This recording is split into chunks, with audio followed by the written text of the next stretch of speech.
Buenas noches, mi nombre es Alejandra Ochoa. Nosotros pertenecemos al grupo 7 y vamos a hablarles sobre el impuesto a la renta en relación de dependencia. Los integrantes del grupo son Henry Pazmiño, Erika Narváez y Carlos Paredes. Con ustedes, Carlos Paredes. Buenas noches. Les voy a hablar sobre el objeto y el alcance del impuesto en relación de dependencia. El impuesto a la renta grava la renta global que obtengan las personas naturales de acuerdo a las disposiciones legales de la Ley Orgánica de Régimen Tributario Interno. ¿A qué consideramos renta?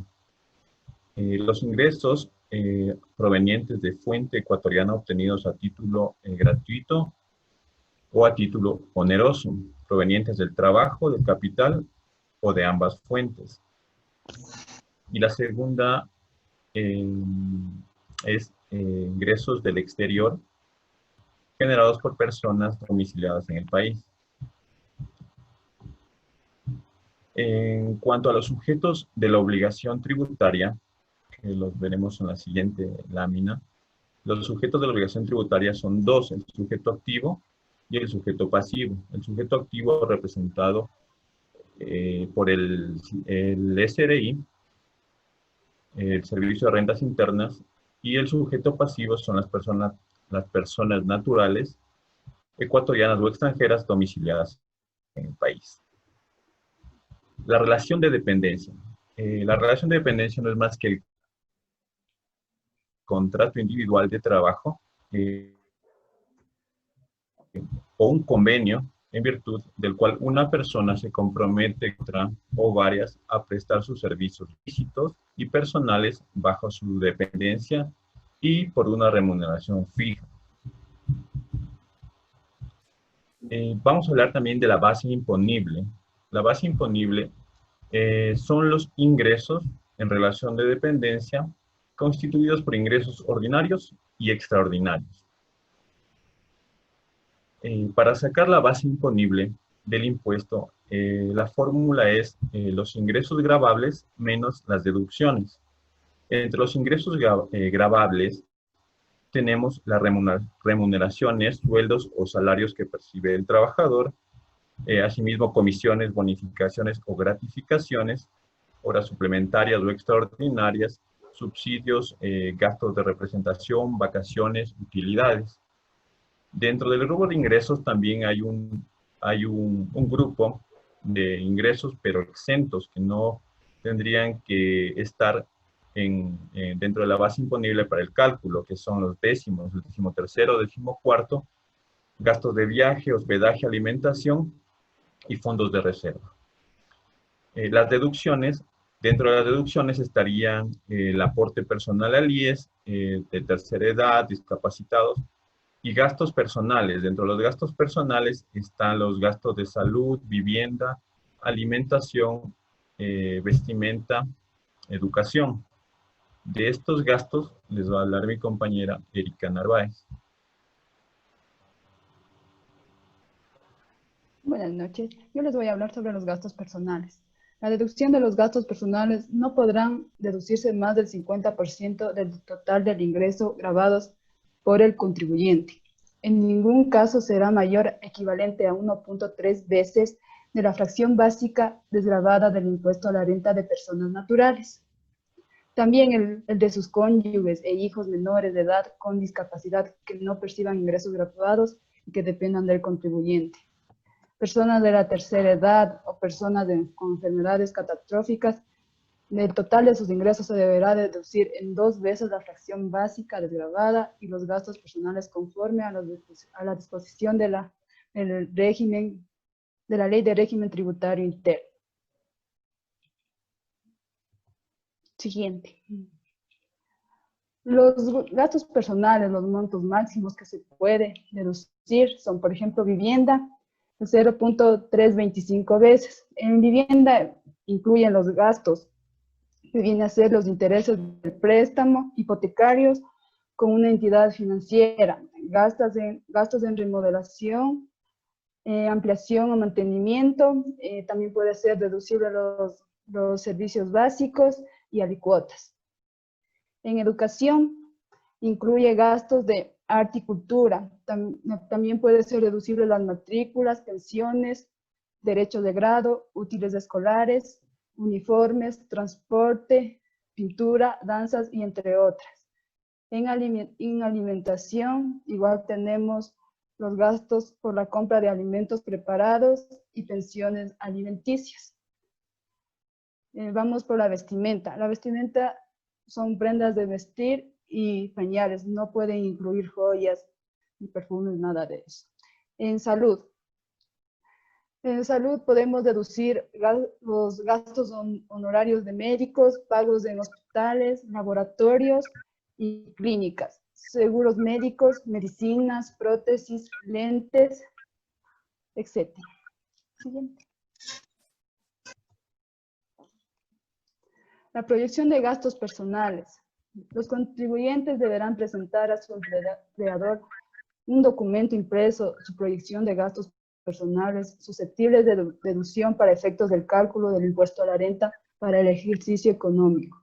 En el caso de que en el periodo fiscal se produjeran cambios en la remuneración en la proyección de gastos, el empleador efectuará la reliquidación correspondiente.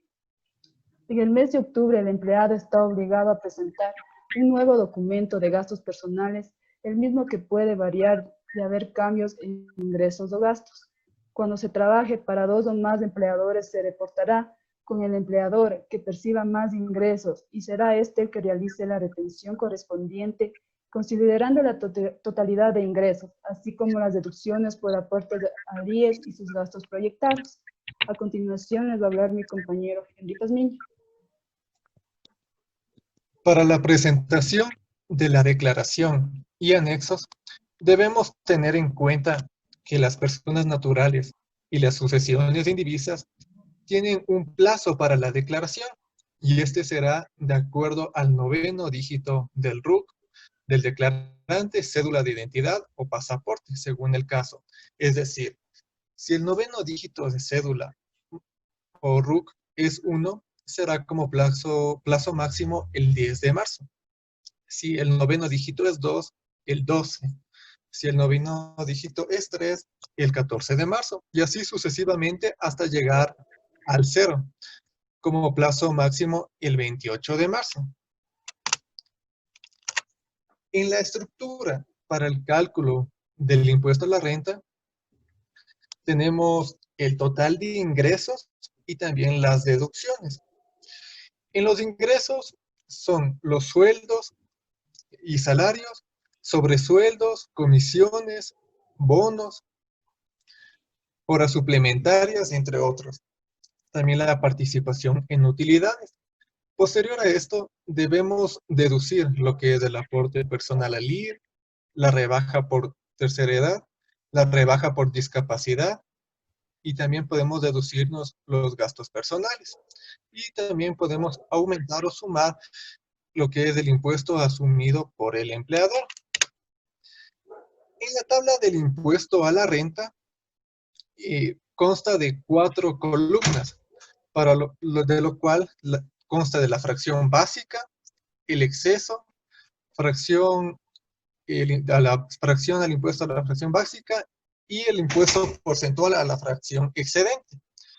Es decir, que una persona en relación de dependencia pague el impuesto a la renta, el valor mínimo es de 11.315,01 y para lo cual debe tener una base imponible, la cual se aplicará una tarifa del impuesto a la renta para personas naturales. A continuación, mi compañera Alejandra les va a explicar un ejemplo sobre el impuesto de una persona natural. Bueno, como podemos observar en la lámina, aquí tenemos los ingresos de una persona que trabaja en relación de dependencia, cuyos ingresos mensuales son 1.550. Entonces, el ejercicio que tenemos que hacer es esto, multiplicarlo por 12 para obtener el total de ingresos anuales, asimismo con las horas de extras. Entonces, tenemos un total de ingresos de 22.800. A estos ingresos tenemos que hacer la deducción de lo que ya habíamos venido conversando. Dentro de esto está el aporte al IES, que sería el 9.45%. Tenemos los gastos deducibles como salud, educación, vivienda, vestimenta y alimentación, de lo cual tenemos que tener en cuenta, en este ejemplo práctico, en ninguno excedemos el tope máximo de gastos.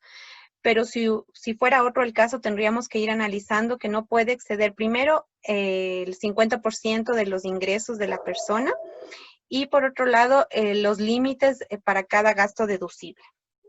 Entonces aquí tenemos ya los ingresos menos los gastos deducibles, ya obtenemos nuestra renta imponible. Al obtener la renta imponible, tenemos que nosotros ubicarnos en la tabla de impuestos de acuerdo al año correspondiente. En este caso está la tabla del año 2020, en donde la fracción básica es 11.315,01. Nuestra renta imponible es 14.345,40. Entonces nos ubicamos en la segunda fila y verificamos que el impuesto a la fracción básica sería 0, pero tenemos nosotros un excedente. ¿Cómo sacamos de ese excedente? Entonces, el cálculo de la fracción exenta es la renta imponible menos la fracción básica. Ahí tenemos que es 3.030,40. Sobre los 3.030,40, yo voy a calcular el porcentaje de impuesto a la fracción excedente. En este caso es del 5%. Entonces, tendríamos que el cálculo del impuesto sería 151,52. Sobre este valor, este es el valor que el empleador va a tener que retener al empleado. Entonces, este valor se dividiría para 12 y la retención mensual que tendría que hacer en este caso es la Cámara de Comercio Ecuatoriana Americana, que es la empresa donde trabaja en este caso la persona en el ejemplo, sería 12,63 mensuales. Entonces, el ejercicio es súper práctico. En realidad, es en base a todo lo que hemos visto durante toda la presentación. Esperamos que todo haya sido muy claro para todos nuestros compañeros y agradecemos su tiempo. Y les dejamos con esta frase que me pareció motivadora y en realidad nos empuja a seguir adelante a todos. Y es: la motivación es lo que te pone en marcha, el hábito es lo que hace que sigas adelante. Jim Rohn. Buenas noches, compañeros.